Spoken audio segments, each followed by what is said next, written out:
When we're trying to diagnose a case of spinal stenosis, there are a couple of telltale signs and symptoms that we look for. In this video, I'm going to show you what they are so you can look out for them with your back problem. Hi everybody, my name is Will Harlow and I'm the Over-Fifties and Sciatica Specialist Physio here at HT Physio in Farnham. And today I'm going to be revealing the 5 telltale signs of spinal stenosis. Now, before we dive into the content of the video, I just wanted to say, if you get to the end of this video and you found value in the content, please consider subscribing to the channel and sharing this channel with a friend or a family member who might also benefit. I'll really be thankful if you do that. Now that that's been said, let's talk about spinal stenosis. So spinal stenosis is a common condition that affects the spine, but in this instance, we're going to be talking about the lower back part of spinal stenosis.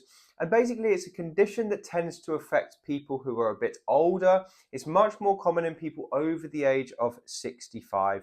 And basically, it's categorized by widespread changes to the lower back as we get older. So if this is the spine here, you can see that we've got the pelvis at the bottom here, we've got the vertebra here.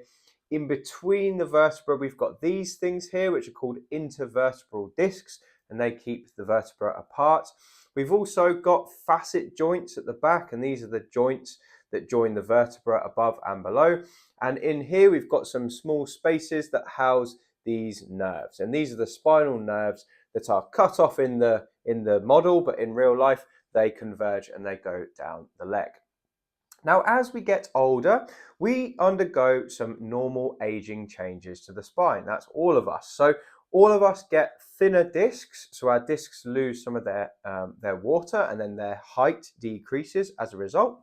We get thickened facet joints, and that's because we start to lose the cartilage in the facet joints. We call this arthritis.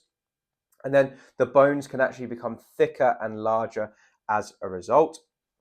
And all of these changes that happen in the lower spine that make us a bit stiffer generally as we get older, they also cause these small spaces that the nerves live in to become smaller as well. And in the normal spine, this happens at a rate that is hardly noticeable and most people don't get symptoms.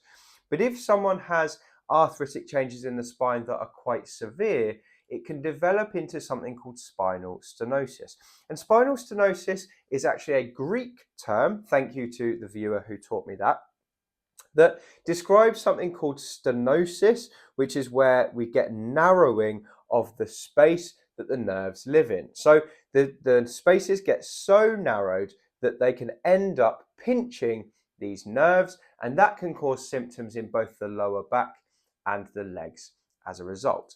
So that's spinal stenosis in a nutshell. And it basically has a number of telltale signs that we're going to go through today. So these are the things I look for that can indicate a case of spinal stenosis. Obviously, everyone is different. So these signs are just the ones that I look for. They're not a hard and fast rule, and I tend to look for at least 3 of these symptoms before confidently saying it's likely the person has spinal stenosis. So here are the 5 telltale signs. The first telltale sign that someone might have spinal stenosis is back pain that's worse when they walk. Now, this can be a symptom that's caused by a lot of different back problems, but overwhelmingly, the biggest symptom for people with spinal stenosis is back pain, an achy lower back that gets worse and worse and worse the more they walk. And the reason this back pain is happening for people with stenosis is because we're in a weight-bearing position when we're up on our feet, and the longer we stand and the longer we walk for, the more the force of gravity compresses the discs and it compresses the facet joints together, and millimeter by millimeter, those tiny spaces that the nerves live in become closed down, and that leads to some of the back pain that people suffer. So back pain when walking is a big telltale sign of spinal stenosis. Now, the second telltale sign of spinal stenosis is calf pain when walking. And this happens for exactly the same reason that the back pain happens. It's because the longer we stand up, the more compression happens on these little nerves in the lower part of the spine. And some of the nerves around the bottom of the spine, they go down and supply the area around the backs of the legs. And what happens with spinal stenosis is if these little nerves here get compressed, you can get a slow onset of an achy or a burning pain that tends to affect both calves for most people with spinal stenosis. And this pain often starts off quite mild, but the further someone walks, it can get worse and worse and worse.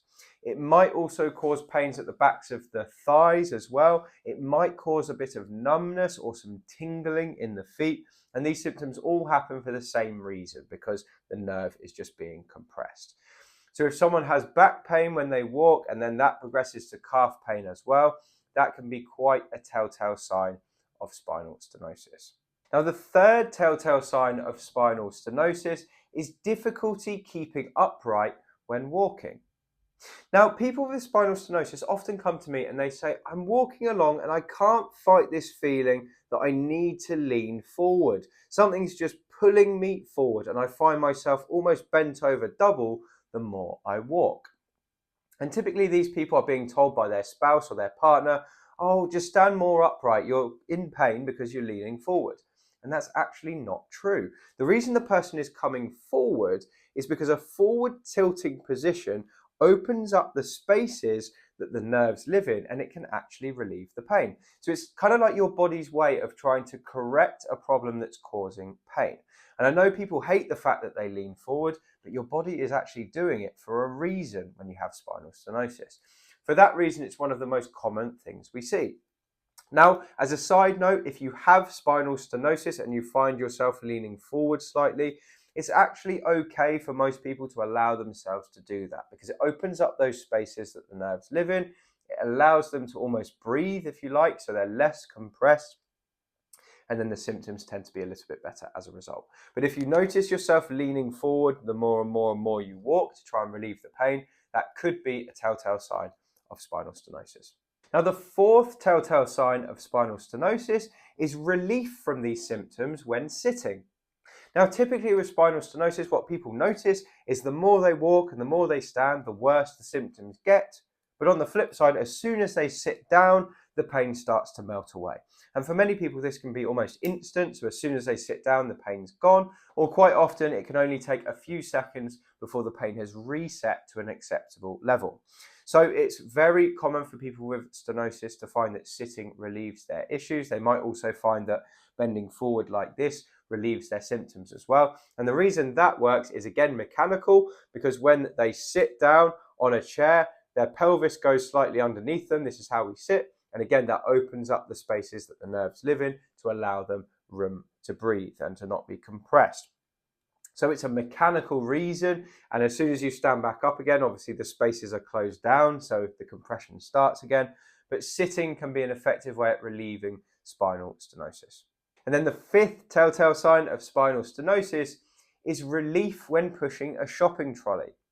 Now, this is incredibly common. It's mentioned to me by many of my spinal stenosis clients, and they say, my favorite place to go and walk is the supermarket because I lean on the trolley and then I can walk quite happily for a long period of time without symptoms. And again, this is mechanical. It's because when we're upright, we've got compression, but if we lean forward, and especially if we're putting our weight on something, we're opening those spaces up again, so the nerves are less compressed. So if you're much happier in the supermarket leaning on a trolley than you are when you're walking, that could be a symptom of spinal stenosis.